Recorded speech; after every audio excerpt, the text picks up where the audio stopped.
So bukod nga po sa napakagandang bakbakan kahapon sa pagitan ng Rain or Shine at Magnolia, ay ang pinakaagaw eksena nga po sa game na ito ay ang naging sagutan ng head coach na si Yeng Guiao at ng Magnolia team consultant na si Eric Arejola sa huling minuto ng fourth quarter matapos ma-posterize ni Jalen Johnson si Xavier Lucero. Pagkatapos ng game kung saan nagtagumpayan Rain or Shine, ay makikita na nasa center court na si Arejola para sana makipag-ayos na kay Yeng Guiao.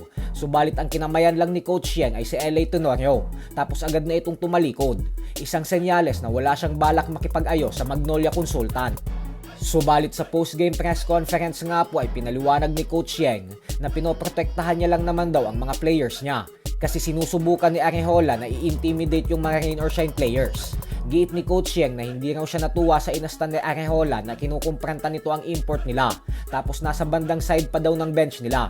Kaya ang question niya umano sa mga referees ay paano nakarating doon si Arejola na hindi man lang nila pinigilan. Patungkol naman sa pagkakahamunan nila sa gitna ng court ay sinabi ni Yeng Guiao na hindi na siguro maganda kung sabihin niya pa sa publiko kung ano yung mga binitawan niyang salita kay Arejola sa kalagitnaan ng sitwasyon na yun.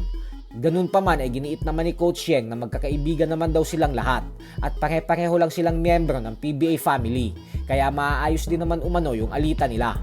Sa kabilang banda naman mga idol ay nagbigay nga po ng update ang medical team ng Ginebra patungkol sa injury ni Japet Aguilar matapos makatapat ang higanteng import ng Blackwater na si Robert Upshaw na siyang dahilan kung bakit hindi na nito natapos ang laro at agad nang dumiretso sa ospital. Pero magandang balita nga po dahil wala naman nakitang seryosong injury ang mga doktor sa veteranong high flyer at bagkus sadyang naging masama lang daw talaga yung naging bagsak ni Japet. Ganun pa man ay stable na umano ang kalagayan ngayon ni Aguilar. Subalit hindi pa napagdedesisyonan kung makakapaglaro ito mamaya laban sa Titan Ultra. So hanggang dito na lang po muna tayo mga idol.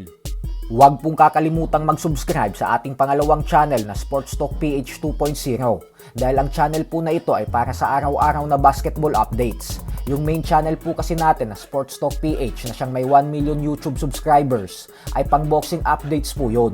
Maraming salamat po.